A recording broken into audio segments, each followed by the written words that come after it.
So good evening, everyone, and welcome to tonight's program.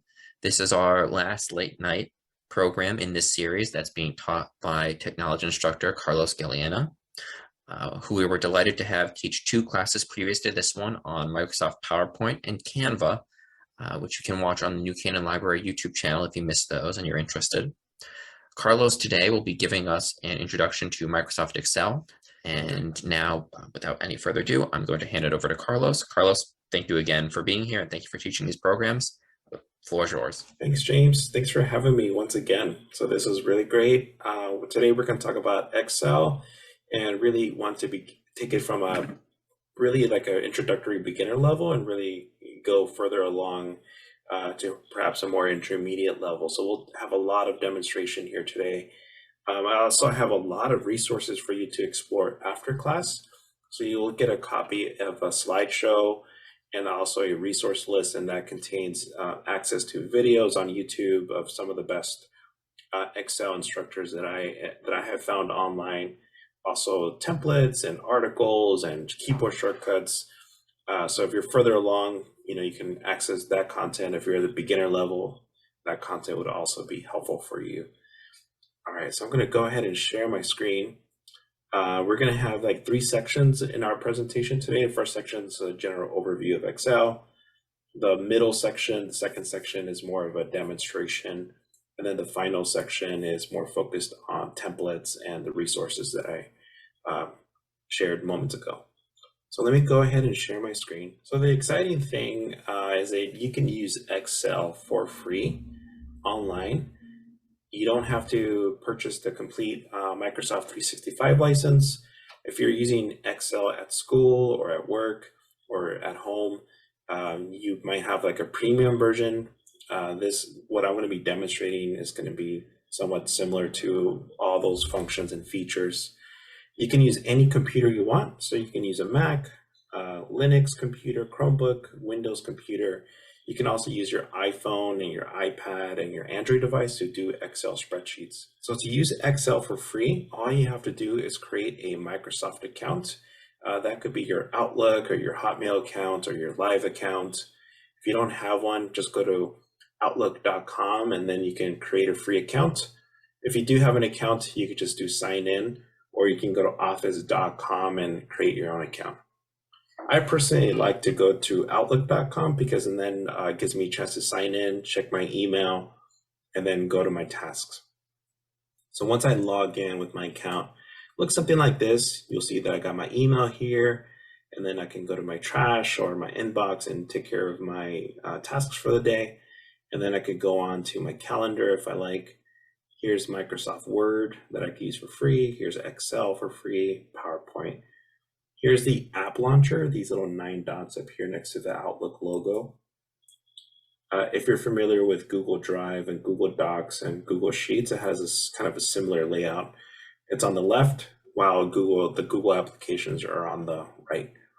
So you can see that I could jump to OneDrive, which is Microsoft's version of the cloud, or Excel. So I'm just going to go ahead and choose Excel. And again, this is all on the internet. So I don't have to install anything on my computer. And then I'm going to do a blank workbook. And it's loading on my computer. And here we are. So you have the kind of the traditional layout of you would see in an Excel spreadsheet. They call the file types workbooks. And they're made up of various different functions. So I'll just do a quick rundown of these. We have columns, A through Z. We have numbers, 1 through a million.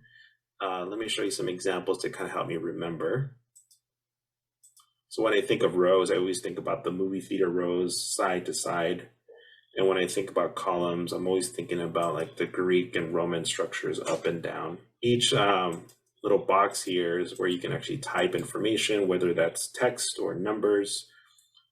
So if I type someone's name here, we have Peter there, and then we have Susan, Tom, just kind of putting them in different places here. Leslie, James, Ricardo.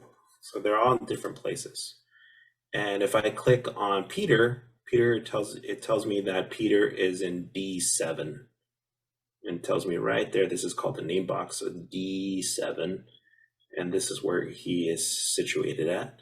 If I look at Susan, she's at B9.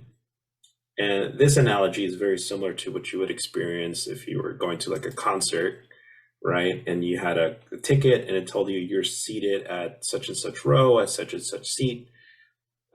It's kind of like that similar layout. So you can have information here throughout, spread out throughout your spreadsheet.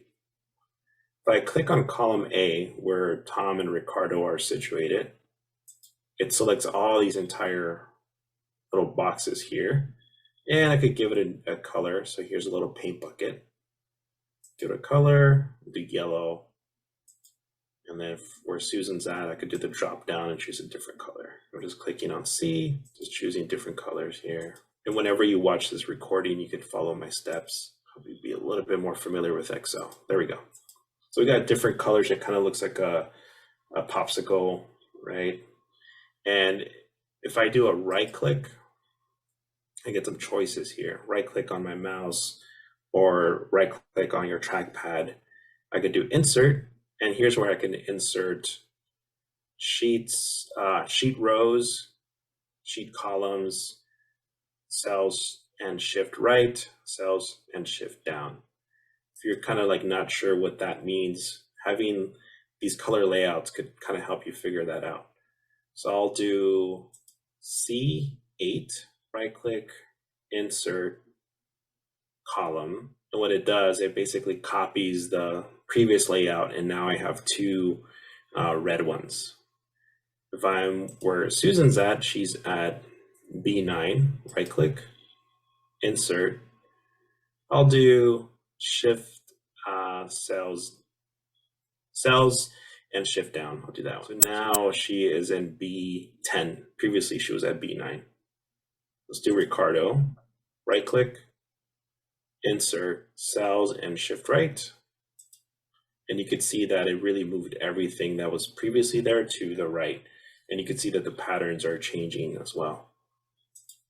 Lastly, if I do right click, delete, I could do delete columns if I want to. And it deleted all the ones that were in that little orange spot there. So if you ever like are new to Excel or just kind of exploring, you could kind of do this little experiment where you color some of the columns, put some names down, and then you could right click and then see where things move and shift around. And the more familiarity you have with column and row manipulation, the better you are at moving things around. Let me give you a quick tour of Excel here. So you got your color, you got your bold, you got your font choice, font size. This is borders. So if you want your cell boxes to have an outline, like a pencil marking around the shape of the cell, you can choose any one of these. So you notice that now I have the little like black outline around this cell here.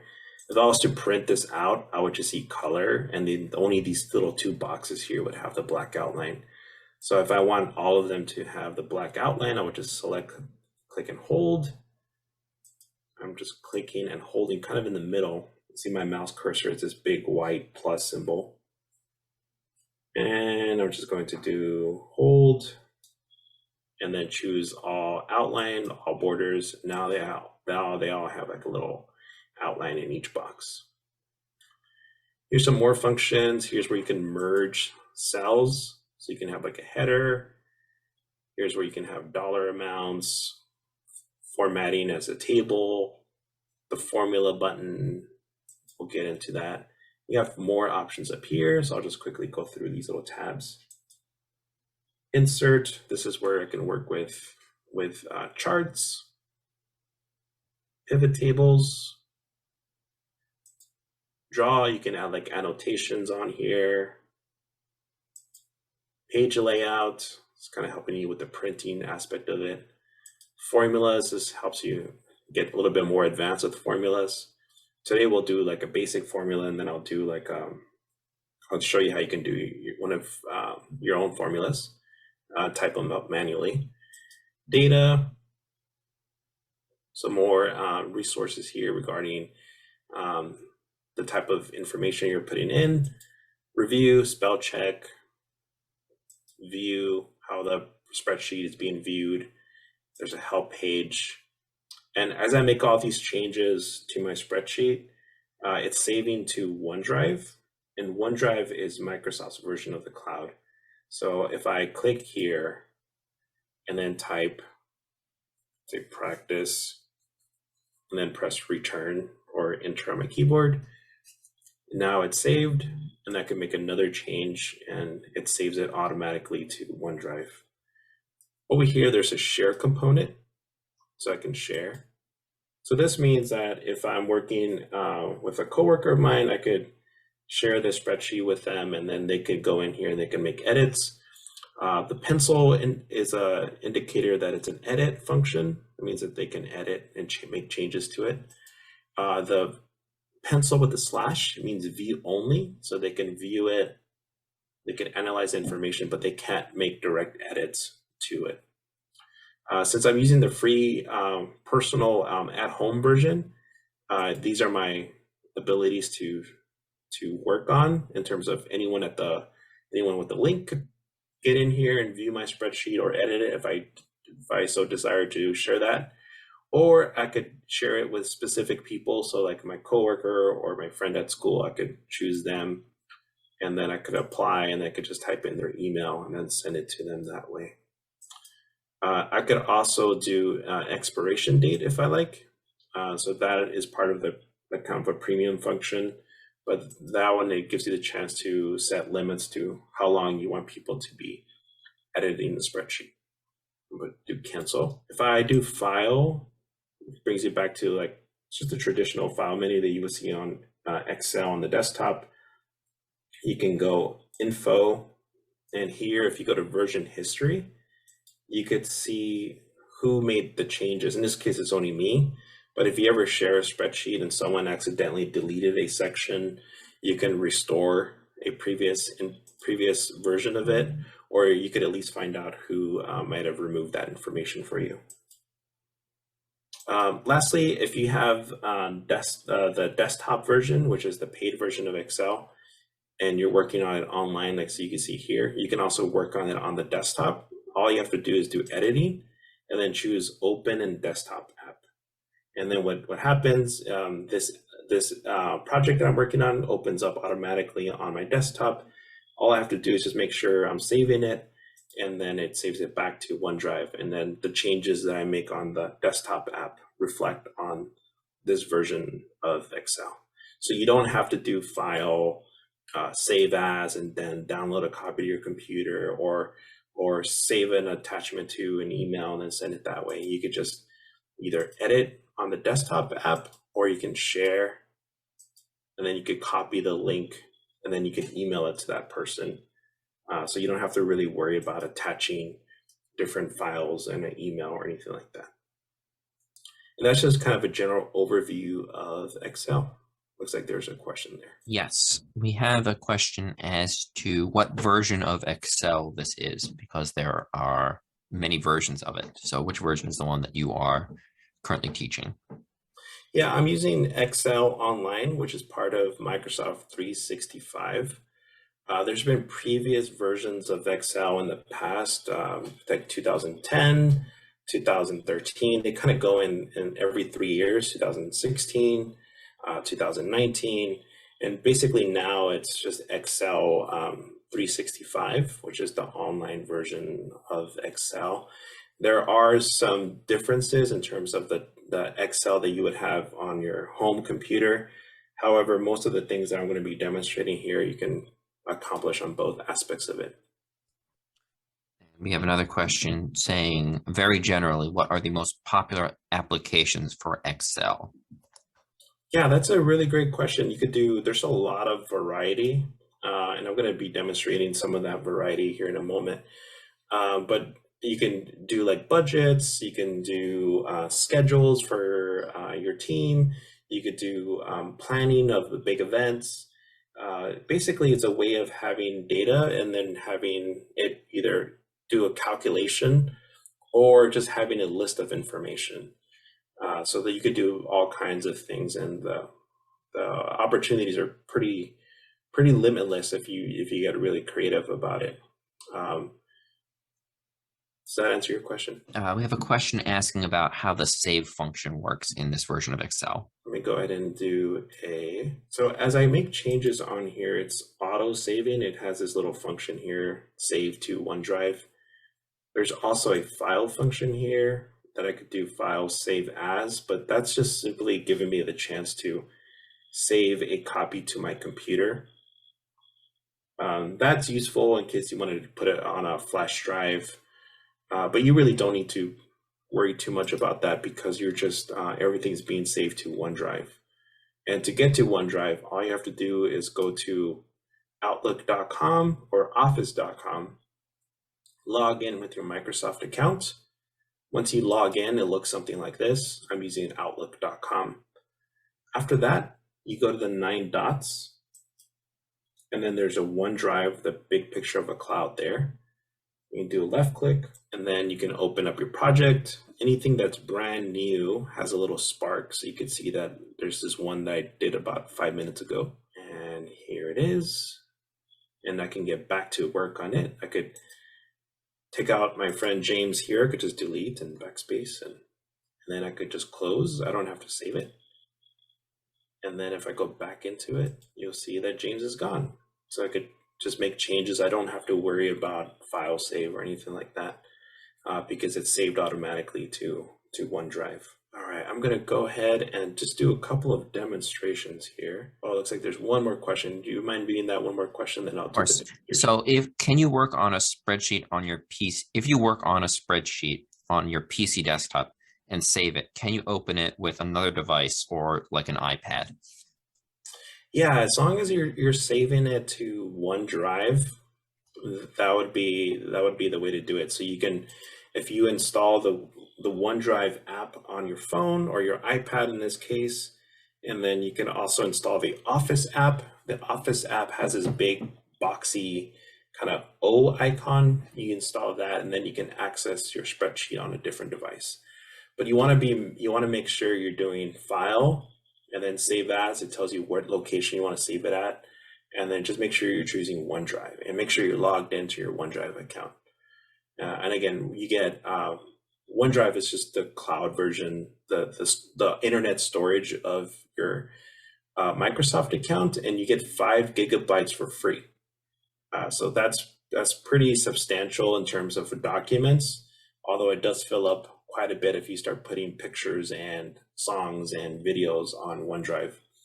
Down here on my OneDrive app, it tells me how much I've used. I've only used a really tiny little bit out of my 5 gigabytes that I get for free.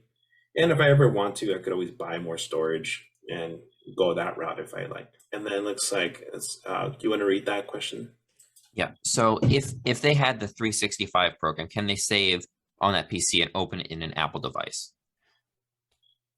Yeah, definitely. I think as long as they have it like in a flash drive, and then they can open it on a different device.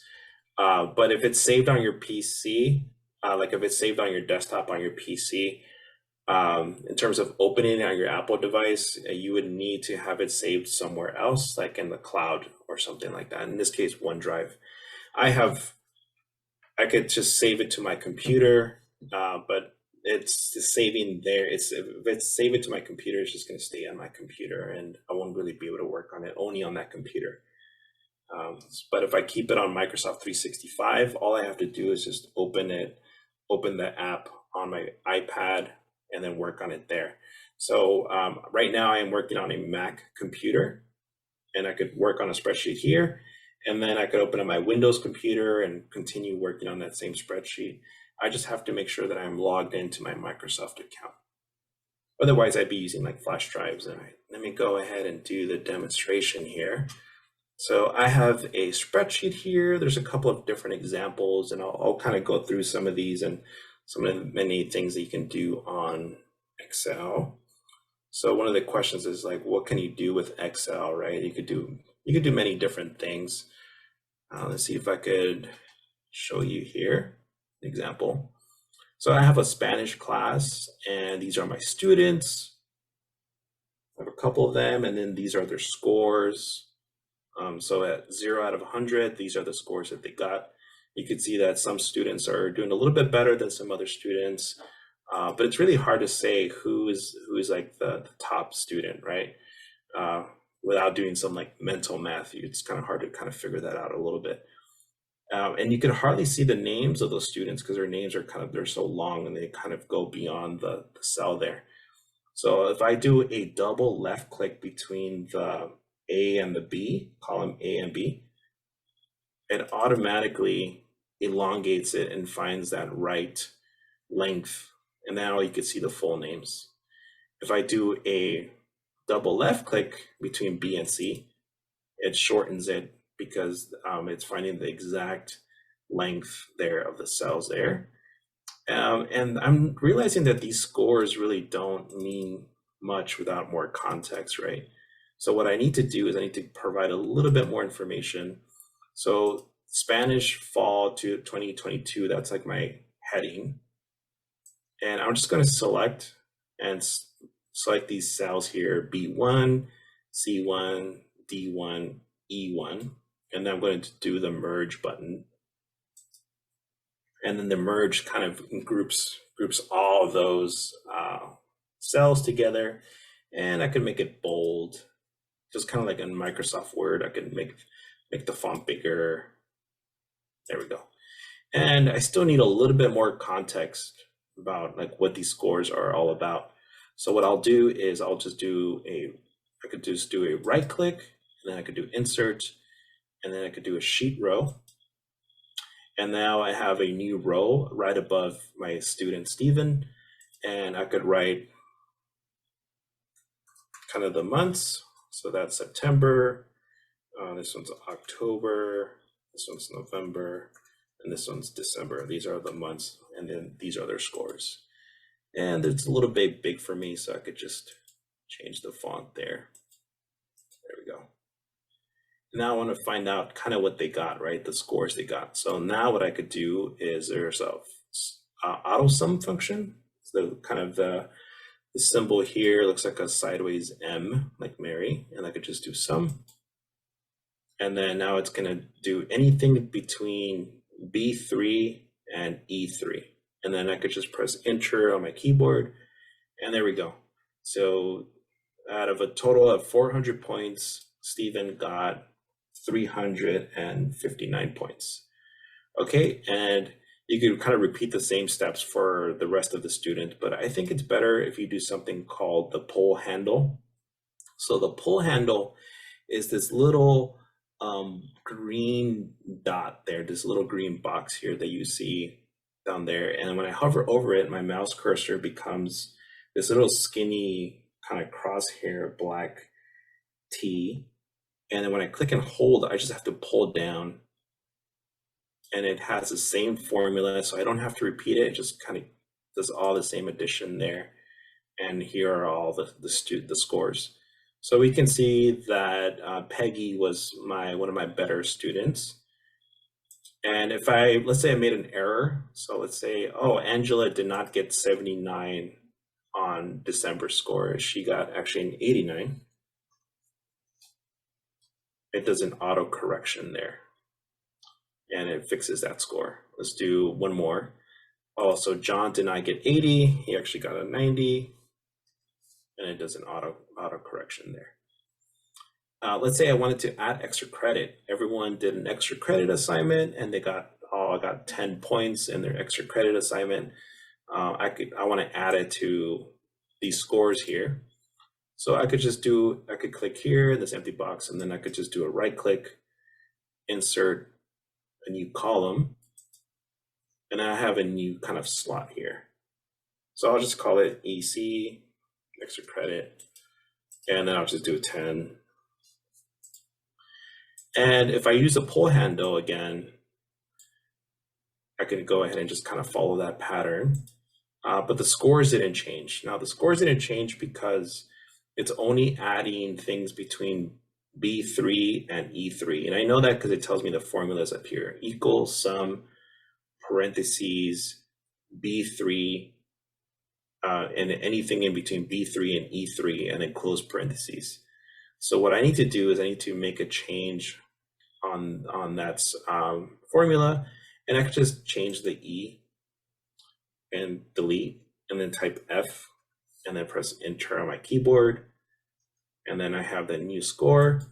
And if I use the pull handle again, that little skinny black like T symbol, I could just pull down, and then I have the new scores.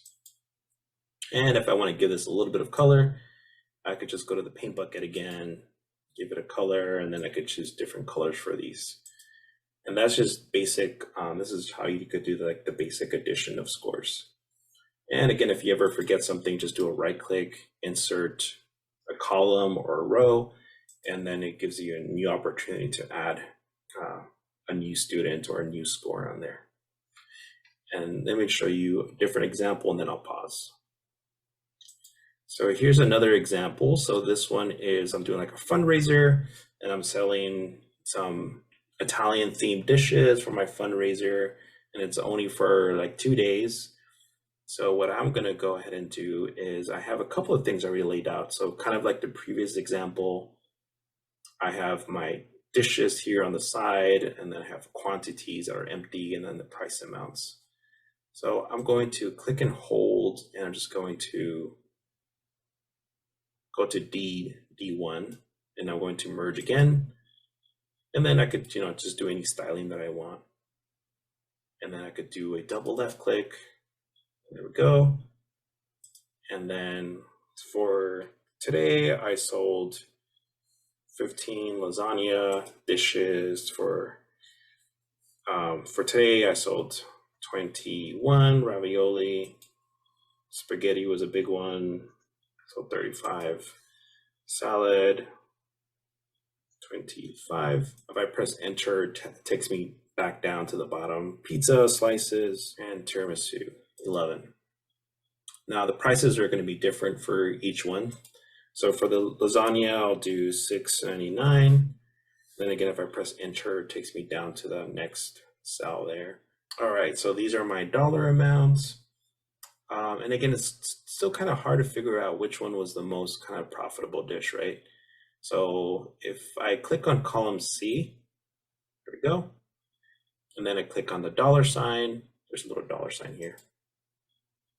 And I could choose the currency, there we go. I don't have to add a dollar sign in front of the amount. So now we're gonna do a formula, and I'll just I'll manually type it out.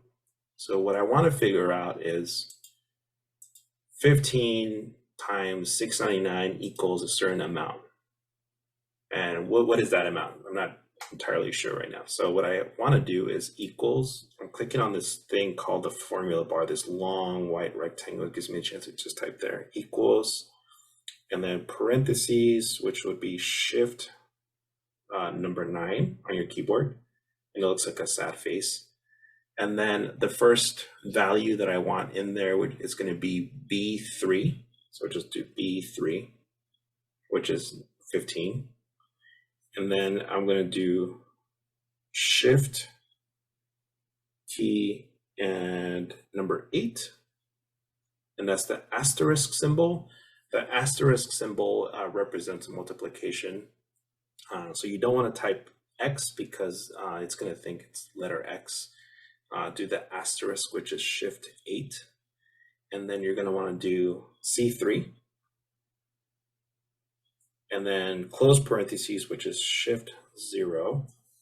And then you do enter on your keyboard. And there you go. So that's $104.85. And again, you could do the pull handle, which is that little green dot. My mouse needs to become this little skinny T-like symbol, and then just pull it down. And then you'll see that I made a lot of money on the risotto. Not that much on the tiramisu, but these are the amounts here. And if I want to just kind of sum up the grand total for the day, I could just do the sum symbol, or I could just manually type it in, which would be equals sum, S-U-M, close parentheses, open parentheses, shift 9, excuse me. And that would be D3 colon, and then D9. I'm doing it really slowly too, because you don't want to like rush and click on different things. I just always take my time when it comes to formulas, and then do enter. And then you see that the amount is pretty large. You get these little hashtags, and whenever you see the hashtags, it's telling you that the dollar amounts are too big to fit into that little box there. So what you want to do is you could just elongate it by clicking and holding. You can stretch it out, or you could do the double left click there, and then it finds the right position there. So that's I made in one day $1,386.64. And if you see that it's part of sheet 3, so I could just do a right click, and then I could do a rename, and then I could put today's date. So I could just do backspace, and I'll just call it June 28, 2022. And if I'm going to do my fundraiser tomorrow, I could just I don't have to redo the whole spreadsheet again. I could just do a right click and then do duplicate. And then you get a duplicate, a copy, and that has the parentheses of 2 there. So I could just do a right click, rename, kind of delete this, and then put tomorrow's date, the 29th. And all I have to do is to delete for tomorrow's spreadsheet is I'm going to keep the dollar amounts because they're not going to change, but I'm just going to delete the quantities because I haven't sold those yet. So I'm just going to select them and do backspace. And notice that all I have to do is just type in the new amount. So for tomorrow, let's say I sold 40 lasagnas, and then you can see that it's already automatically typing in the numbers for me. And all I had to do is just type in the new numbers.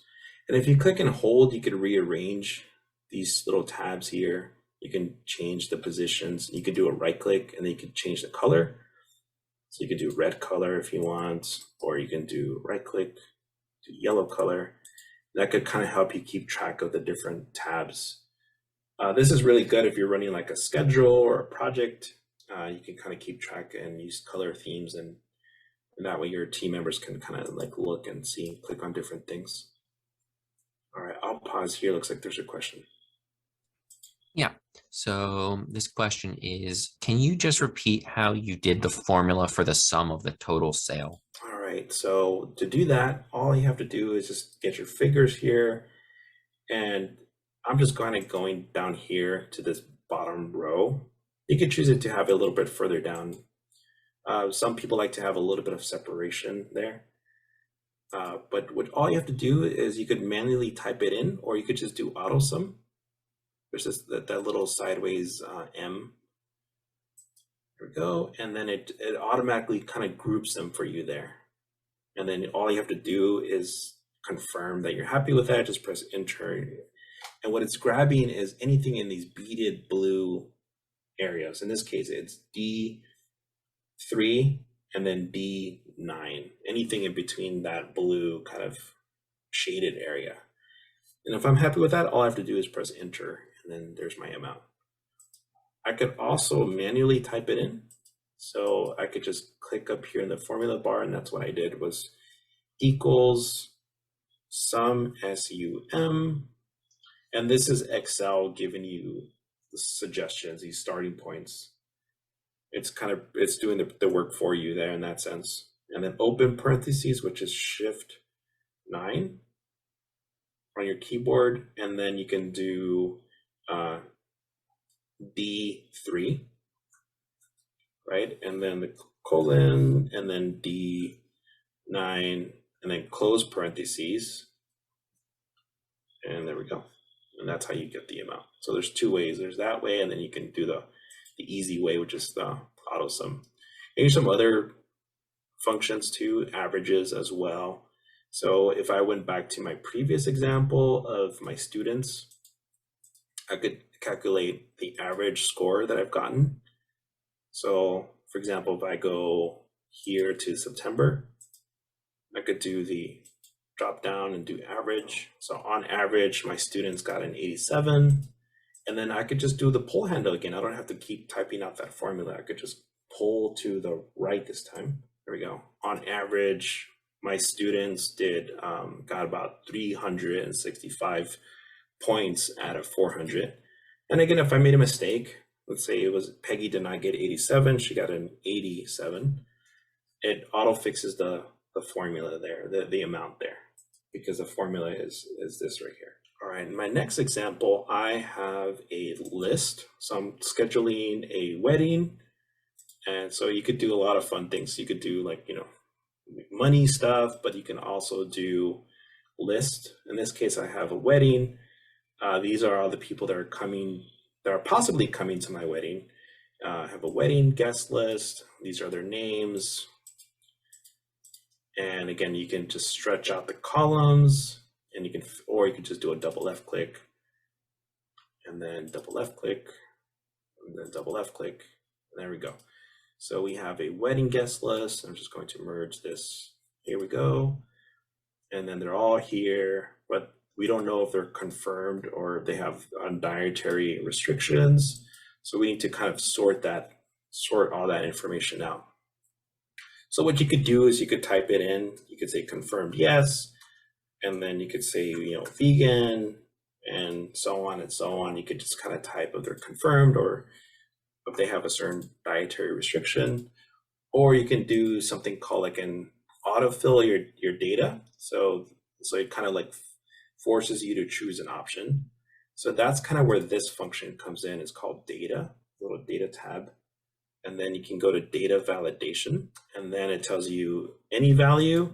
We're going to make a list, and then we're going to do a range. So it could be yes, comma, no. And then it's going to create a drop-down menu to apply. And then I'm going to use that little pull handle thing again, click and hold and pull down. Oh, there we go. So now if I go back to Ricardo here, do the drop-down, and I could do yes. For Gloria, do yes. I'm going to get a lot of yeses here in my wedding. So yeah, just doing like a simple list. In terms of the workplace, you can have it be like a project. So has the vendor been called, yes or no? Has the plumber fixed the restroom, yes or no? And you can have like a little drop down. So now I'm going to do the dietary, which is, I'm going to repeat that step, but I'm just going to do it a little bit differently. I'm going to data validation here with the kind of the check or the little red slash there. And it says allow. I'm going to choose list mode. And now I'm going to do the options. So I'm going to do vegan. I'll just do that for now. I'm sure there's going to be more choices, but for now, I'll just do that. And then make sure this is checked, the drop down, and then do apply. And then I could just pull this down. And Ricardo, he's vegan. And then I should have probably done a none on here. So I'll fix that. Data validation, and I gotta go down here again, pull the pull handle down. See, now I could choose none as an option. I should have a lot of meat-free options for my wedding party. Okay, there we go. So that is the dietary restrictions.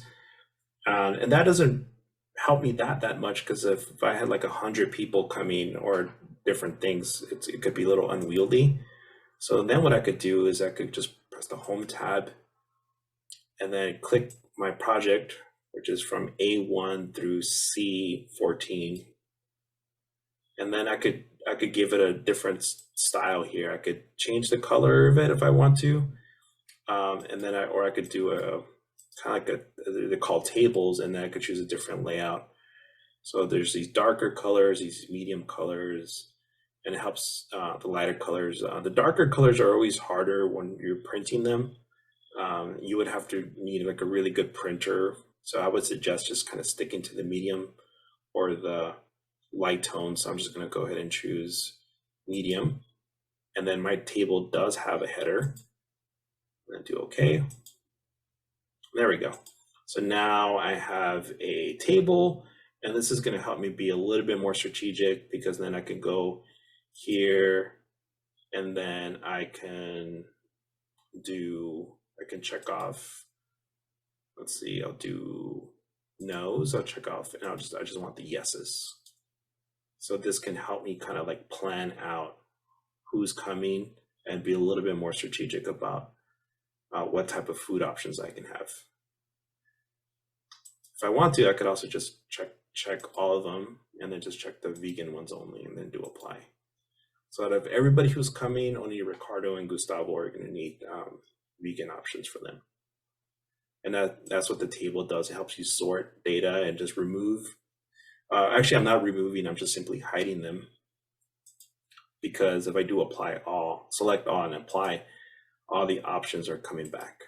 They're just basically hidden from view. Kind of a similar example here is I have some numbers, and these numbers are tied to years.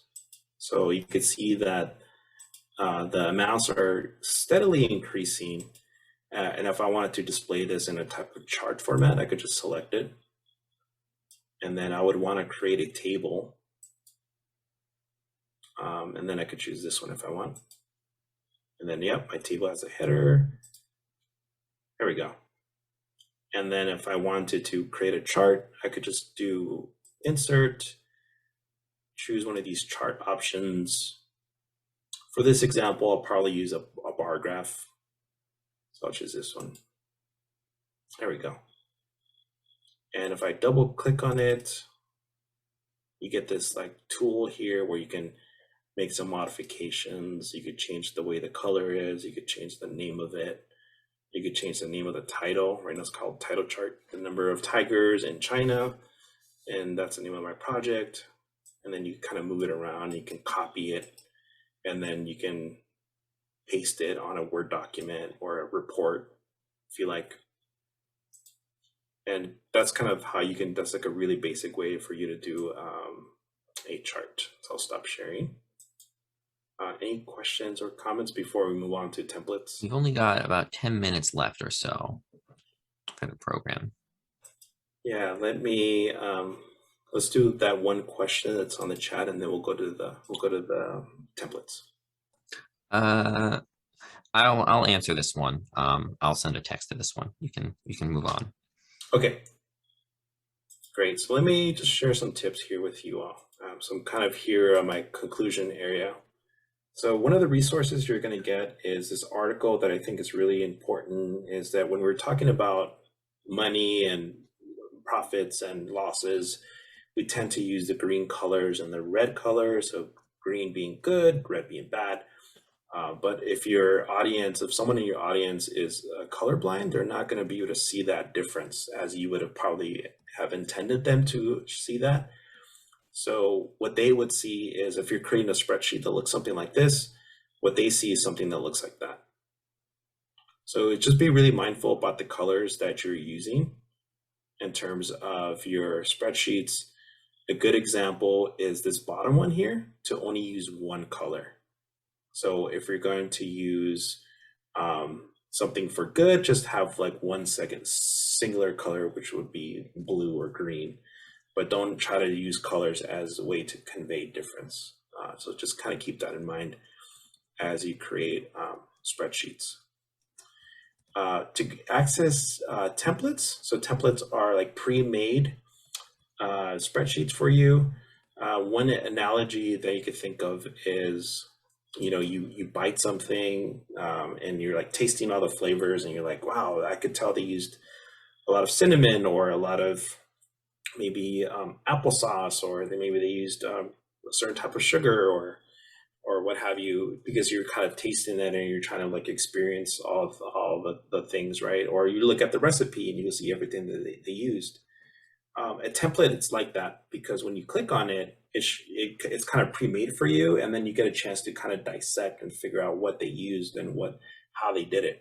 So if you go to outlook.com again, or office.com, and you click on Excel, before you create a new spreadsheet, you can go to these templates, and you can do more templates.